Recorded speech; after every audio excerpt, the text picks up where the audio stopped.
Good morning to all. இன்னைக்கு direct தான். Don't worry. One or two கிளாஸஸில் முடிஞ்சிடும் டைரக்ட். ஏன்னா ரொம்ப போர் அடிக்கும். இதே நடத்திட்டு சார் ஒரு வாரமாக தோணும். இப்போ எக்ஸாமினேஷனில் நம்ம ஸ்கூல்லையோ காலேஜ்லேயோ அல்லது வேறு ஒரு எந்த எக்ஸாம் எழுதுகிறோம் அதுலேயோ கரெக்டாக வெறும் ஒரே விதமான டைப் ஆஃப் சென்டென்ஸ் மட்டும் வச்சு கொஸ்டின் கேட்க மாட்டாங்க. ஒரு சென்டென்ஸில் ஒரு ஸ்டேட்மெண்ட் இருக்கும், ஒரு இன்ட்ராகேட்டிவ் சென்டென்ஸ் இருக்கும், ஒரு இம்பேரேட்டிவ் சென்டென்ஸ் இருக்கும், ஒரு எக்ஸ்க்ளமேட்டிவ் சென்டென்ஸ் இருக்கும். அந்த மாதிரி மாறி மாறி கூட இருக்கும். சார் அந்த மாதிரிலாம் வந்து எப்படி சார் எழுதுறது அப்படின்னா பார்க்கலாம்.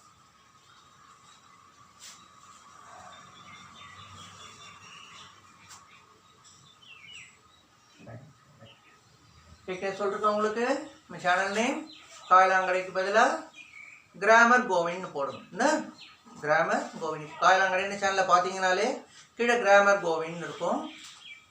அந்த நேமில் போட்டு பாருங்கள். முதல்ல எடுத்த உடனே வராது, கிராமர் கோவின் போட்டோடனே வராது. சப்ஸ்கிரைப் பண்ணி லைக் பண்ணிட்டீங்கன்னா தொடர்ந்து வீடியோஸ் பார்க்க போட்டோடனே நம்ம நேம் வரும். செகண்டோ தேர்டோ அல்லது ஃபஸ்ட்டோ ஃபார்ச்சுனேட்டிவ் ஃபஸ்ட்டோ வரும். புரியுதா? சென்டென்ஸ் பார்க்கலாம். கிளாஸ் பிடிச்சிருக்கா? புரியுறதா? சப்ஸ்கிரைப் பண்ணுங்கள், லைக் பண்ணுங்கள், ஷேர் பண்ணுங்கள், அந்த பெல் ஐக்கான் ப்ரெஸ் பண்ணுங்கள். வீடியோலாம் தொடர்ந்து வரும். My friend said to us, I am going to celebrate my birthday next week. You all must come with your family. N friend வந்து எங்கள்கிட்ட சொல்கிறான், I am going to celebrate my birthday next week. அடுத்த வாரம் நான் என்னோடய பிறந்தநாளை கொண்டாட போகிறேன். நீங்கள் எல்லாரும் குடும்பத்தோடு கண்டிப்பாக வரணும். மஸ்ட்டுக்கு என்ன அர்த்தம்?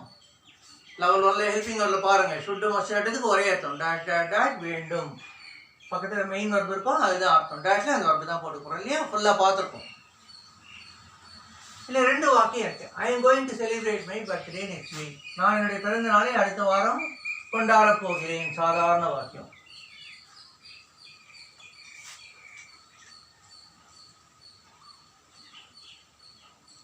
இதை வந்து யூ ஆல் மஸ்ட் போடுறதுக்கு இல்லை, எப்படி போட்டுக்கலாம்.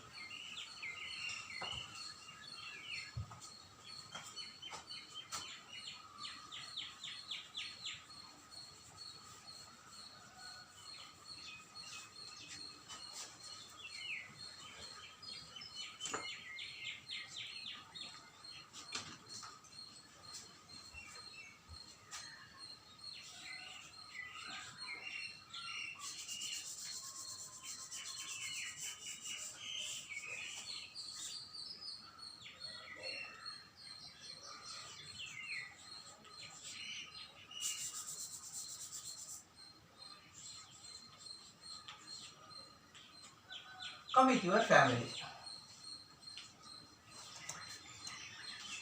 ஃபேமிலியோட வந்துடு அப்படின்னு கூப்பிட்றேன். ப்ளீஸ் போட்டுக்கலாமா? நல்லா இருக்குமா? ப்ளீஸ் போட்டா ஃப்ரெண்டு வந்து ப்ளீஸ் சொல்லியா கூப்பிடுவான். சரி, ஃபங்க்ஷனை கூப்பிட்றான், அதனால் ப்ளீஸ் போட்டுக்கலாம். Please come with your family. ஒரு வாக்கியம் வந்து சாதாரண வாக்கியம். I going to celebrate my birthday next வீக்ன்றது சாதாரண வாக்கியம். அடுத்த வாக்கியம் பாருங்க, please come with your family. தயவுசெய்து என்னுடைய குடும்பத்துடன் வா அப்படின்னு சொல்கிறோம். இப்போ இதை எப்படி மாற்றுறது? 2 வாக்கியம் இருக்கு இல்லையா? இருந்தாலும் முதல் வாக்கியம் என்னவோ அதுக்கு உண்டான ரிப்போர்ட்டிங் வர்க்கு போட்டுருக்கு. முதல் வாக்கியம் என்னது? I am going to celebrate my birthday next week. சாதாரண வாக்கியம். இப்போ சாதாரண வாக்கியத்துக்கு உண்டான ரிப்போர்ட்டிங் வர்க் போட போகிறோம். சாதாரண வாக்கியத்துக்கு என்ன போடுவோம்? செட் டு போடுவோம்.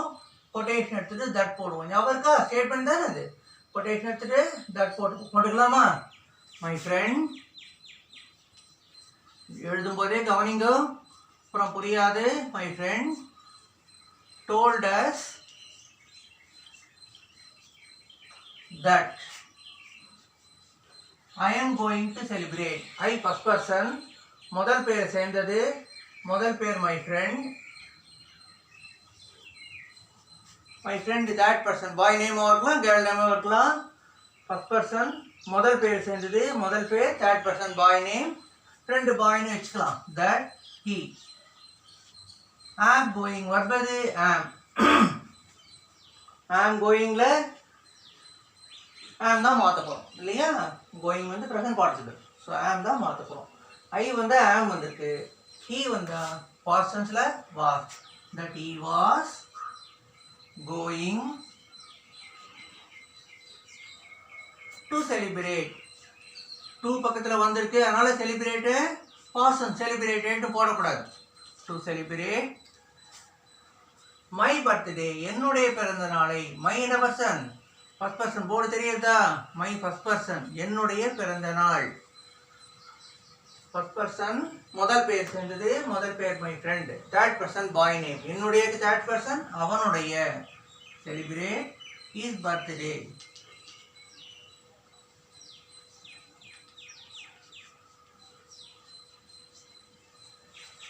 எப்போ? next week. next week வந்துன்னா the following week. இந்த இது ஒன்று எழுதி போடுறோம். சார் சொல்லவே இல்லையே, அதெல்லாம் நினச்சிக்காதீங்க மனசில். நெக்ஸ்ட் கிளாஸில் லிஸ்ட் ஆஃப் சேஞ்சஸ்ன்னு போட்டு ஒன்று எழுதி போடுறோம். என்னென்ன வேர்டு என்னென்ன மாதிரி மாறும், என்னென்ன வேர்டு மாறாது, அது மாதிரி எழுதி போடுறோம். டோன்ட் வரி.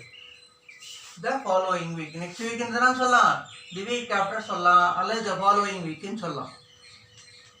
இது வரைக்கும் ஒரு வாக்கியம் எடுத்தா அடுத்த வாக்கியம் பாருங்க. Please come with your family. முதல் வாக்கியம் ஸ்டேட்மெண்ட், ரெண்டாவது வாக்கியம் ரெக்வெஸ்ட். அப்போது ரெண்டு வாக்கியத்தை சேர்க்கிறோம் இல்லையா, அதுக்காக அன் போட்டுக்கணும். ரெண்டு வாக்கியத்தை சேர்க்கிறோம் இல்லையா, அதுக்காக கன்ஜங்ஷன் அன் போட்டுக்கணும். போட்டு இதில் இருக்கிறது வாக்கியம் என்ன வாக்கியம்? ரெக்வெஸ்ட். ரெக்வெஸ்ட்டுக்கு என்ன போடுவோம்? கமாண்ட் ரெக்வெஸ்ட் ஞாபகம் இருக்கா? கமாண்டுன்னா ஆர்டர்டு, கமாண்ட், அட்வைஸ், சஜஸ்டட் எல்லாம் எழுதுவோம். ரெக்வெஸ்ட்டுக்கு ஒரே ஒரு வார்த்தை தான், அண்ட் ரெக்வெஸ்டட். யார்கிட்ட கேட்டுண்டா? சென்டென்ஸ் பார்த்தாலே புரியுது. எங்கள்கிட்ட கேட்டுண்டா. ரெண்டு யார்கிட்ட கேட்டுண்டா? எங்கள்கிட்ட கேட்டுண்டா. அண்ட் ரெக்வெஸ்டட் ஆஸ் போட்டிங்கன்னா நல்லாயிருக்கும் சென்டென்ஸ். போடாமல் எழுதினாலும் கிராமட்டிக்கலாக ஒன்றும் தப்பு கிடையாது. அண்ட் ரெக்வெஸ்டட் ஆஸ் முதல் வார்த்தை என்ன? ரெக்வெஸ்டட் போட்டோன்னே ப்ளீஸ் போயிடும். கமாண்ட் ரெக்வெஸ்ட் ரெண்டுலேயுமே முதல் வார்த்தை என்ன இருக்கும்? ப்ளீஸ் இருக்கும், அல்லது டூ நாட் இருக்கும். பக்கத்தில் கண்டிப்பாக வர்ப் இருக்கும். ரொம்ப ரேராக எழுதணும்னா அட்வர்ப் எழுதி எழுதலாம், அதெல்லாம் வேண்டாம். Come and requested us. வர்புக்கு முன்னாடி என்ன பண்ணணும்? டூ போடணும், ஞாபகம் இருக்கா? To come with your family. உங்களுடைய குடும்பத்துடன். யுவர் என்ன பர்சன்? செகண்ட் பர்சன், ரெண்டாவது பேரை சேர்ந்தது. ரெண்டாவது பேர் என்னது பாருங்க? அஸ். ரெண்டாவது பேர் அஸ். அஸ் என்ன பர்சன்? First person. இப்போ உங்களுடையக்கு ஃபர்ஸ்ட் பர்சன் போடணும். போடலாமா? உங்களுடையக்கு ஃபர்ஸ்ட் பர்சன் எங்களுடைய. எங்களுடையக்கு இங்கிலீஷில் அவர். புரியுறத எப்படி மாறுறதுன்ட்டு? வித் யுவர் ஃபேமிலின்னு இருக்கு. யுவர் உங்களுடைய, செகண்ட் பர்சன் ரெண்டாவது பேர். சார் யுவருக்கு உன்னுடைய தானே சார் அர்த்தம்? யுவருக்கு மொத்தம் உன்னுடையன்னு ஒரு அர்த்தம், உங்களுடையன்னு ஒரு அர்த்தம். சிங்குலராக வந்தால் உன்னுடைய, ப்ளூரலாக வந்தால் உங்களுடைய. இந்த யுவர் சிங்குலராக ப்ளூரலாக எப்படி சார் தெரிஞ்சுக்கிறது? யுவர் என்ன பர்சன்? Second person. ரெண்டாவது பேரை பாருங்க. ரெண்டாவது பேர் என்ன இருக்கு? அஸ் இருக்கு. அஸ் சிங்குலரா ப்ளூரலா? ப்ளூரல். என் ஃப்ரெண்டு என்ன கூப்பிட்டான் அப்படின்னா செட்டு மீ வரப்போகுது. எங்களை கூப்பிட்டான்னா செட்டு அஸ் வரப்போகுது. கரெக்டா? அப்போ இந்த அஸ் ப்ளூரல். அப்போ இந்த யுவரும் ப்ளூரல் தான். ப்ளூரல் அர்த்தம் என்ன? உங்களுடைய. உங்களுடையக்கு ஃபர்ஸ்ட் பர்சன் எங்களுடைய. எங்களுடையக்கு இங்கிலீஷில் அவர். வித் அவர் ஃபேமிலி. புரியுதா? நோட் புக் எடுத்து வச்சுக்கோங்க. நடத்தும் போது எடுத்து வச்சுட்டு எழுதுங்க. ஆன்சர் இப்போ இதை போட்டுட்டு இயர்ஃபோன் போட்டு நோட் புக்கை கையில் எடுத்து வச்சு எழுதுங்க. எழுதினா தான் புரியும், மனசில் படிக்கும். அடுத்தது, the parents said to their son, you do not study well nowadays. Are you not interested in your studies? பையன் மார்க் குறைஞ்சிட்டே வருது. டியூஷன்ஸே தொட்டா போக மாட்டேங்கிறான், கிளாஸ் போக மாட்டேங்கிறான், ஏதாவது ரீசனாக இருக்குது, ஏதாவது சாப்பிட்டு சொல்லிட்டு இருக்கான். வழியில் சார் பார்த்து சொல்கிறாரு, பையன் நாங்கள் ஒழுங்காக படிக்க மாட்டேங்கிறான் ஆரம்பத்தில் இருந்த மாதிரின்ட்டு. பையனை கூட்டு கேட்குறாங்க, இந்த குரூப் ஆன மாட்டாங்க, நான் வேறு குரூப் சேர்த்து விடலாமா? The parents said to their son, you do not study well nowadays. Are you not interested in your studies? முதல்ல you do not study well nowadays. இந்நாட்களில் நீ நன்கு படிப்பதில்லை. இப்பெல்லாம் நீ ஒழுங்காக படிக்கிறது இல்லை. Are you not interested in your studies? உனக்கு படிப்பில் ஆர்வம் இல்லையா? எழுத்து புரியுறதா? Are you not interested in your studies? மாத்தலாமா? முதல்ல பேரண்ட்ஸ் சன் கிட்ட சொன்ன என்ன வாக்கியம்? you do not study well nowadays. நீ இப்போதெல்லாம் ஒழுங்காக படிக்கிறது இல்லை, சாதாரண வாக்கியம். அப்போ செட் டூ எடுத்துட்டு டோல்டு போட்டு போகிறோம், கொட்டேஷன் எடுத்துட்டு தட் போட்டு போகிறோம். கரெக்டா? The parents told the sun, that, you, நீ, செகண்ட் பர்சன் ரெண்டாவது பேர் சேர்ந்து ரெண்டாவது பேர் என்னது சன் பார்க்கும்போதே தெரியுது பாய் நேம்னு அப்போ ஹீ சப்ஜெக்ட் போட்டோன்னே verb conjunction subject verb verb எது do not study வெளியில பாஸ்டன்ஸ் இருக்கு do not studyக்கு பாஸ்டன்ஸ் did not study do not studyலாம் எழுதக்கூடாது did not studyலாம் எழுதக்கூடாது புரியுதா do not studyக்கு பதிலா did not study that he did not study இந்த nowadaysலாம் அப்படியே வந்துரும் don't worry that you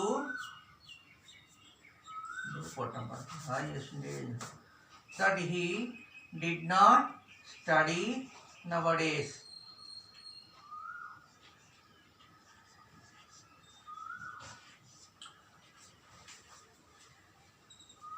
and ஒரு வாக்கியம் முடிஞ்சு போயிட்டா and ஒரு வாக்கியம் முடிஞ்சதுக்காக and போட்டோம் ஒரு வாக்கியத்தோட முடிஞ்சு இன்னொரு வாக்கியம் சேர்க்கறதுக்காக கன்ஜங்ஷன் and போட்டோம் அடுத்து என்ன இருக்கு பாருங்க are you not interested in your studies என்ன வாக்கியம் கேள்வி வாக்கியம் கேள்வி வாக்கியம் என்ன கிடையாது தட் கிடையாது ஸோ ஒரு வாக்கியத்தில் தட் இருக்கு அடுத்த வாக்கியம் தட்டு கிடையாது சார் ரெண்டு வாக்கியமே ஸ்டேட்மெண்ட்டாகவே இருந்தால் இன்னொரு வாட்டி தட்டு போட வேண்டாம் அந்த ஒரு தட்டே போகிறோம் ரெண்டாவது வாக்கியம் வேற வாக்கியமாக இருக்கிறதுனால இதுக்கு உண்டான கன்ஜங்ஷன் போடணும் போடலாமா கேள்வி வாக்கியம் எத்தனை விதமாக எழுதலாம் எடுத்து பாருங்க இன்ட்ராகேஷன் ரெண்டு விதமாக கேள்வி கேட்கலாம் ஒன்று கொஸ்டின் வேர்டில் ஆரம்பிக்கும் இன்னொன்று வேர்பில் ஆரம்பிக்கும் இது எதில் ஆரம்பிச்சிருக்கு வேர்பில் ஆரம்பிச்சிருக்கு வேர்பில் ஆரம்பிச்சா என்ன பண்ணணும் இஃப் அல்லது வெதர் பண்ணணும் நம்ம வெதர் வச்சு தான் எழுதியிருக்கோம் இல்லையா அண்ட் வெதர் புரிஞ்சுதா அந்த கொட்டேஷனுக்காக வெதர் போடுறோம் வேற ஒன்றும் இல்லை கிடையாது இந்த கொட்டேஷனுக்காக வெதர் போடுறோம் அண்ட் வெதர்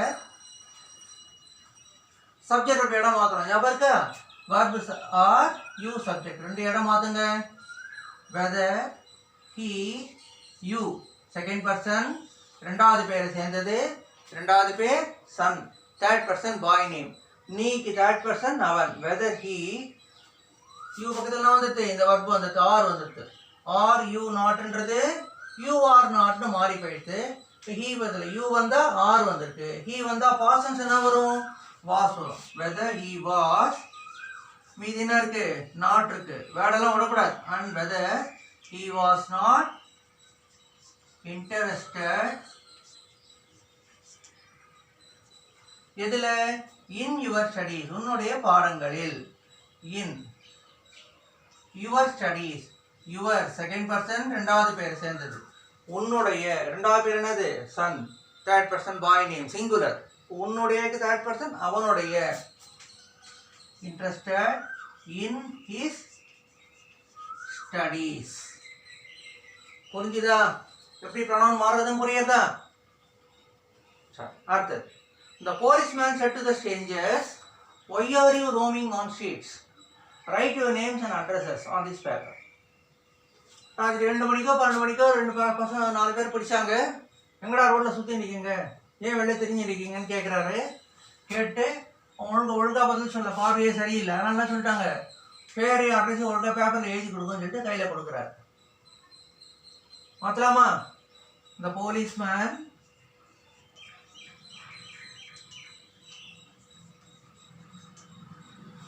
என்ன வாக்கியம் why are you roaming on streetsன்றது கேள்வி வாக்கியம் அப்போ set 2க்கு பதிலா asked போடுறோம் the policeman asked the strangers அறிமுகம் இல்லாத புது ஆளுங்க asked the strangers கொட்டேஷன் எடுத்துட போறோம் முதல் வார்த்தை என்ன ஒய் கேள்வி சொல் இருக்கு கேள்வி சொல்ல அப்படியே போட்டணும் வர்பில் ஆரம்பிச்ச கேள்வியாக இருந்தால் வெதர் போடணும் கேள்வி சொல்ல ஆரம்பிச்ச கேள்வியாக இருந்தால் அப்படியே போட்டு போகிறோம் ஒய் சப்ஜெக்ட் வேணும் மாத்துங்க ஆர் இங்கே வரும் யூ இங்கே போகும் கரெக்டா யூ இங்கே வரும் ஆர் இங்கே போகும் யூ என்ன பர்சன் செகண்ட் பர்சன் நீங்கள் ஏன் தெரிந்து கொண்டிருக்கிறீர்கள் நீங்கள் செகண்ட் பர்சன் ரெண்டாவது பேர் சேர்ந்தது ரெண்டாவது பேர் என்னது போலீஸ்மேன் முதல் பேரு ஸ்ட்ரேஞ்சர்ஸ் ரெண்டாவது பேர் என்னது ஸ்ட்ரேஞ்சர்ஸ் தேர்ட் பர்சன் ப்ளூரல் நீங்களுக்கு தேர்ட் பர்சன் அவர்களுக்கு இங்கிலீஷ்ல தே ஒய் தே சப்ஜெக்ட் போட்டோன்னே ஒர்க் பண்ணணும் ஒய் கன்ஜெக்ஷன் ஆயிடுத்து. எப்படி கன்ஜெக்ஷன் ஆயிடுச்சு ஏற்கனவே சொல்லிருக்கேன். ஒய்ன்ற வார்த்தை கேள்வி சொல்ல வந்ததுன்னா ஏன்னு அர்த்தம். ஒய்ன்ற வார்த்தை கன்ஜெக்ஷனாக வந்தா ஏன் என்று, ஏன் என்பது, ஏன் என்பதை, ஏன் என்பது, ஏன் என்பதையெல்லாம் நவுன் கிளாஸில் பார்க்க போகிறோம். Don't worry. I don't know Y she loved at me. அவள் ஏன் என்னை பார்த்து சிரித்தாள் என்பது எனக்கு தெரியாது, என்பதை நான் அறியவில்லை. கரெக்டா? ஆப்ஜெக்ட் ஆகிடும். நவுன் கிளாஸ் என்ன வேலை செய்யும்? நவுன் என்ன வேலை செய்யும்? ஒரு சென்டென்ஸில் சப்ஜெக்ட் வேலை செய்யும், ஆப்ஜெக்ட் வேலை செய்யும், காம்ப்ளிமெண்ட் வேலை செய்யும், அட்ஜெக்ட் வேலை செய்யும். எல்லா வேலையும் நவுன் கிளாஸும் செய்யும், நவுன் ஃப்ரேஸும் செய்யும். பின்னாடி சொல்லித்தரேன், இப்போ வேண்டாம், பயமுறுத்த வேண்டாம். The policeman asked the strangers why they verb எது? are. சப்ஜெக்ட் இங்கே வந்துட்டு பக்கத்தில் இந்த வர்பை போடப்படும். Conjunction subject verb. வர்ப் எது? are. வெளியில் என்ன டென்ஸ் இருக்கு? பாஸ்ட் டென்ஸ் இருக்கு. இப்போ தே வந்தா பாஸ்ட் டென்ஸ்ல were. why they were இந்த ரோமிங் அப்படியே தான் வரும். why they were roaming on streets. சரி, ஒரு வாக்கியம் முடிஞ்சிட்டா அடுத்த வாக்கியம் ஆரம்பம். இந்த கேள்விக்குறி போயிடும். ஏன் கேள்விக்குறி போயிடும்? சாதாரண வாக்கியமா மாறி போயிடுது இல்லையா? சப்ஜெக்ட் இடம் மாத்தின உடனே சாதாரண வாக்கியமா மாறி போயிடுது. அடுத்த வாக்கியம் என்ன இருக்கு? Right your names and addresses on this paper. இந்த பேப்பர்ல ஒழுங்கா அவங்க பேர் அட்ரஸ்லாம் எழுதுங்க. அப்போ போலீஸ்கார் சொல்றது என்னது? அட்வைஸ்லாம் கிடையாது, ஆர்டர்.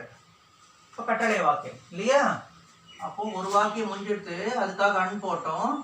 அடுத்த விதமான இந்த டைப் வந்து மாறுறது. இன்ட்ராகேட்டிவ் சென்ஸ்லேருந்து இம்பேரேட்டிவ் சென்ஸ் மாறுறது. அதுக்குண்டான இந்த வேர்டு என்ன? ரிப்போர்ட்டிங் வேர்டு என்ன?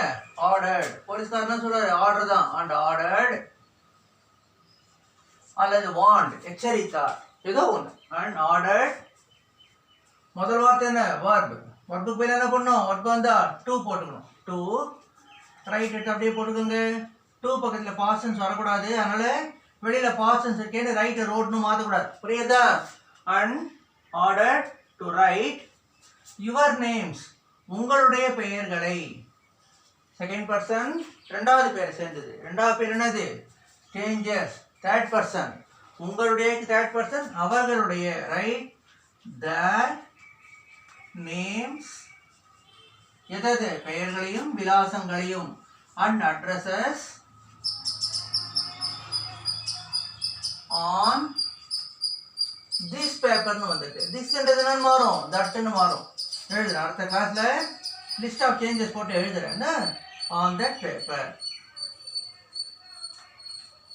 இந்த யூ யுவர் தான் உங்களை பாடாப்படுத்தும். எனக்கு வரைக்கும் நான் கற்றுக்கு ரொம்ப கஷ்டப்பட்டேன். இந்த யூ யுவர்லாம் சிங்குலராக வருமா ப்ளூரலாக வருமானு பார்த்தா ரெண்டாவது பேரை சேர்ந்து, செகண்ட் பர்சன் ரெண்டாவது பேரை சேர்ந்தது. ரெண்டாவது பேர் என்னன்னு பாருங்க. ரெண்டாவது பேரை பார்த்தா தெரிஞ்சுக்க முடியாது யூ சிங்குலரா ப்ளூரலா அப்படின்ட்டு. புரியுதா? ரெண்டாவது பேர் என்னது? ஸ்ட்ரேஞ்சர். Third person plural. அப்போ இந்த யூவும் ப்ளூரல் தான், இந்த யுவரும் ப்ளூரல் தான். புரியுதா? The policeman asked the strangers why they were roaming on streets. அவர்கள் அறிமுகம் இல்லாத நபர்கள் சாலையிலேயே தெரிந்து கொண்டிருந்தார்கள் என்று காவலர் கேட்டார். மேலும் அவர்களுடைய பெயர்களையும் விலாசங்களையும் அந்த பேப்பரில் எழுதுமாறு உத்தரவிட்டார். The saint said to the villagers, how innocent this woman is. Please do not pelt her. Peltனா கல்லால் அடிக்கிறது, வேற ஒன்றும் இல்லை. பெல்ட்னா அர்த்தம் கல்லால் அடிக்கிறது. The saint said to the villagers. ஒரு கிராமத்தில் எல்லாரும் ஒரு பெண்ணை கயத்தை போட்டு கட்டி கல்லால் அடிச்சிருந்தாங்க. ஏதோ தப்புனாலாம் தண்டனையா அப்படின்ட்டு. உடனே அப்படிதான் அந்த செயின்ட் சொன்னார், அந்த துறவி சொன்னார், அந்த பொம்பளை பார்க்கறது எவ்வளோ இன்னசென்ட்டாக இருக்காப்பா, தயவு செஞ்சு எவ்வளோ கல்லாலாம் அடிக்காதீங்க அப்படிங்கிறார். முதல் வாக்கியம், the saint said to the villagers.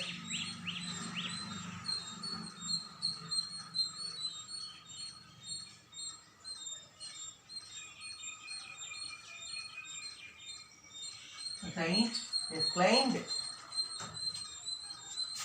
the villager. இந்த exclaimed வர்புக்கு பக்கத்தில் நவுன் இருந்ததுன்னா சிலர் டூ போடுறாங்க, exclaimed to the villagers போடுறாங்க. சில இடத்துல exclaimed அடுத்த ப்ரிகோஷன் போடுறாங்க, exclaimed அடுத்த villagers போடுறாங்க. சில இடத்துல ப்ரிகோஷனே போடுறதில்லை. ஸோ நான் 3 விதமாக எழுதியிருக்கேன் சென்டென்ஸில். நடத்தும் போது பார்த்தீங்கன்னா தெரியும், 3 விதமாக எழுதியிருக்கேன். உங்கள் சார்கிட்டயோ இங்கிலீஷ் சார்கிட்டயோ மேடம் கிட்டேயோ கேட்டுண்டு இந்த எக்ஸ்பிளைன் பக்கத்தில் டூ போடலாமா அட்டு போடலாமா இல்லை எதுவுமே போட வேணாமல் கேட்டு செய்யுங்க. ஏன்னா தப்பு நீங்கள் எழுதுறது தப்புன்னு அவங்க ஃபீல் பண்ணாங்கன்னா பேப்பர் திருத்தும்போது மார்க் குறைஞ்சிடும். புரியுதா? அதுக்கு தான் the saint exclaimed at the villagers அல்லது exclaimed to the villagers அல்லது exclaimed the villagers.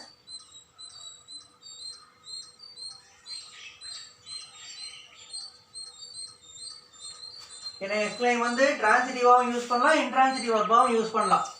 புரியுதா? அதனால சொல்கிறேன். The saint exclaimed at the villagers. என்ன வாக்கியம்? ஆச்சரிய வாக்கியம். How innocent this woman is. உணர்வுபூர்வமான வாக்கியம். அதுக்கு என்ன உண்டு? தட் உண்டு. ஞாபகம் இருக்கா?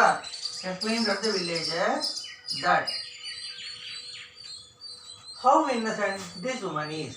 இந்த பொண்ணு எவ்வளோ இன்னசென்ட்டுப்பா, இந்த பொம்பளை எவ்வளோ இன்னசென்ட்டுப்பா. இந்த ஹவுக்கு என்ன அர்த்தம்? இன்ட்ராகேட்டிவ் அர்த்தம் போனோம். வெரின்னு அர்த்தம். இந்த பெண்மணி மிகவும் கள்ளங்கபடமற்றவள். மிகவும் என்ன இங்கிலீஷில்? வெரி.